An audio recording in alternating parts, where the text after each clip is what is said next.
rồi phao rồi thế này Thêm khó lỡ đây à? dạ ôi trời ơi chặt tụi bé không biết tụi giờ lo luôn này nè Do đấy từ đỡ ngô không đi do trở đấy. ô chị phải xui luôn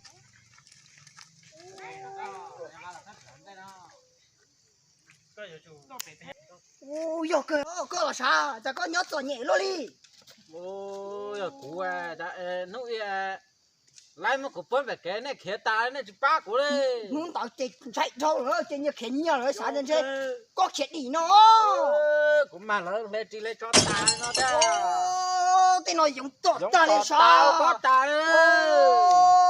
này phê tụi nó ở chặt khía là thằng tao chị cho ta đi đó thằng tao bên nhiều hồn nhiều kể thì nhiều muốn nhiều đi đó cái sao nên có đi nó giờ đó sao nên này chỉ ba cụ theo là một cụ tết tết nó khi ta lên nè một cụ chỉ cho lên ta lên cụ tết nó rộng nó cháy plá chúng mà món nó này hả bé cũng đặt chế chế muốn trong cái này nhớ thì chỉ nhớ cá là kia chế chúng nó bé tôi mù giò tôi chỉ bé trong bé một sai cụ tít đã lâu chế họ bỏ cái nhớ nói giò chả mà do lên cụ hai nữa chỉ có chả để chỉ chân cả ô này chúng ta không được tôi cũng nói là giống tỏ của ta năm nhỉ dòng chưa của Palu thế nào bé trẻ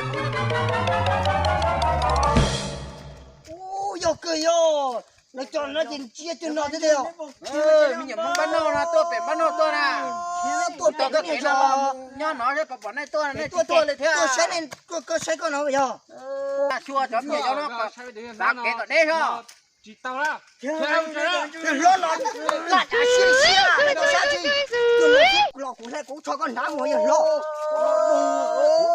nhá nó đầu to chứ thế này bằng ai bỏ ngay thì cho tôi cũng nào no nó chế cả con này nhiều tao to là thế này tao thấy miệng tao nó là thế trong đó nó không khiến nó là tu tu ta đi rồi chị mông vậy bé mà công cho nên cho một đến nữa đi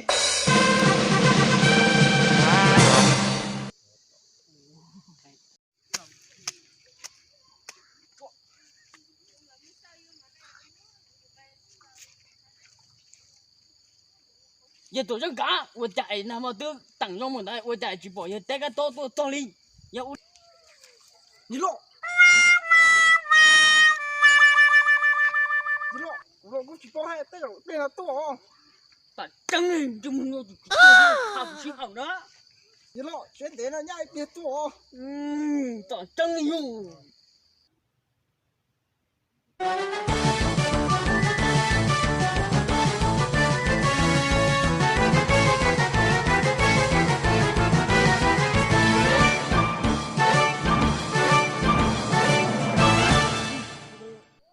Cái to xuống đây. sao chứ nhiều mà nhưng có to xuống đây Giờ cơ, tôi chạy một tôi đi tầm một đi nè.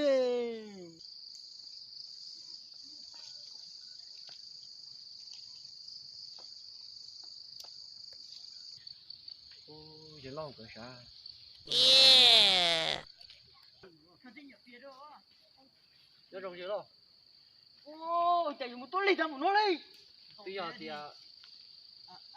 có thì lưu chỉ hở tôi tới chỉ hở nó để xin mấy tuần thôi Chui cha, tôi là gì? Mu.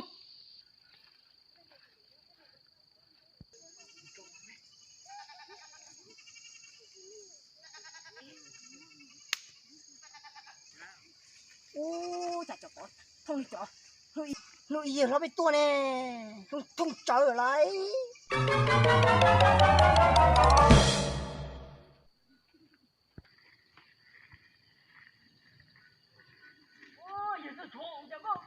như thế xong nên tôi muốn chiêu Do chị à? Có tôi là bé đã chăng rồi chị. Có một tay tôi chỉ một tay trỏ. chú được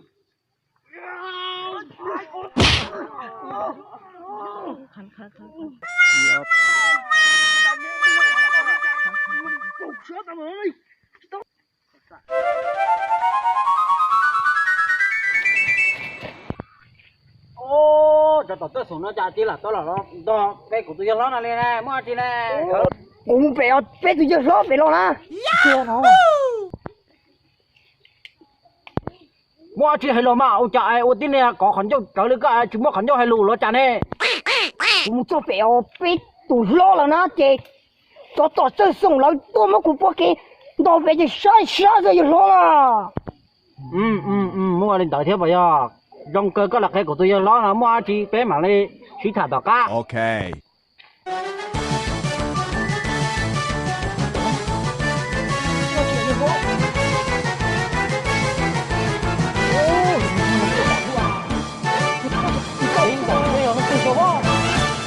狗走。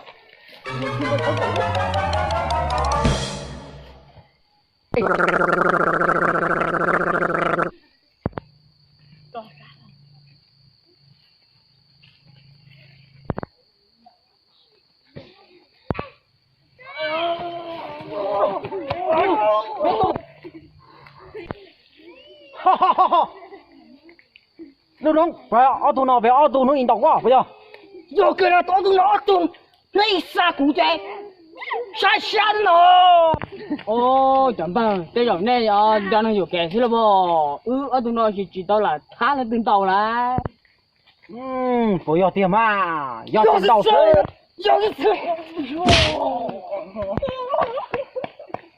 ê cho mà cho nên chỉ bảo lên đâu lớn đó No.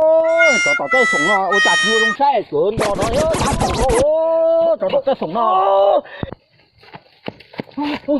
cái kia có phải chân đá cùng thuốc phải nó đâu đi câu nó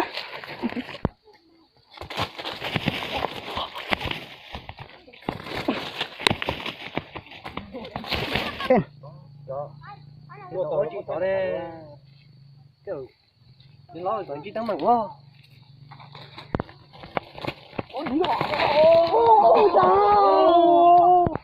Ôi sao đấy? sát tao rồi ô tao kìa đó chị nhưng mà em bị không đỡ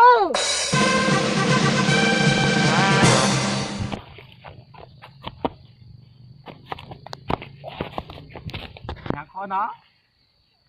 Có tổ chức mua cái giống chiếm một tư, nó cho con nó tuổi á. Để ở tổ chức mua nó, mua tao tuổi chúng mua tao chỗ.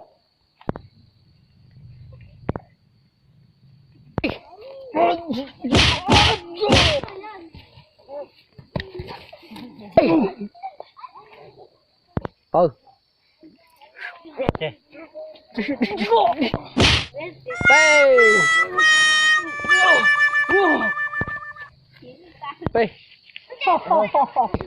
nó là cái cho cái đó có cho kiếm một thứ có sao tu bây giờ thôi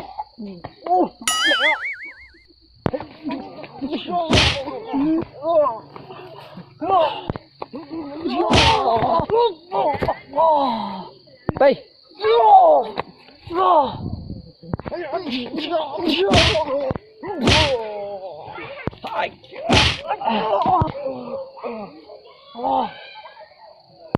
Bê.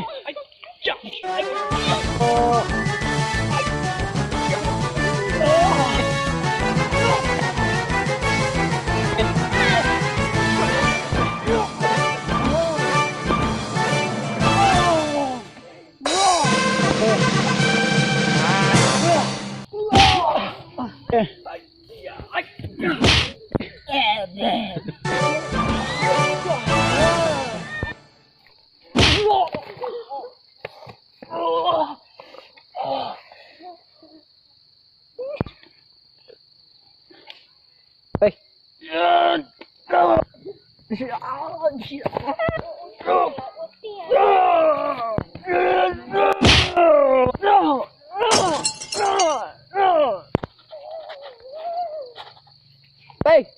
giờ thế cái to ô có tử không giờ thế cái to còn nó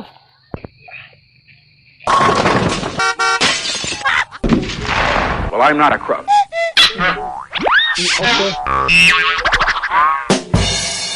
ô cái nhân để coi sao đây bây giờ chủ sản thân này dùng tay cho nó Kể lá trà cho lứa trẻ. kể lá trà thì phải giờ nó giờ hùn nó Bé bài bé đã có nó con nó cá tao cho nó. đúng xin lý chắc là cùng phòng của nó cầu nó tại Ta. Cá tao cho đi này. ai đâu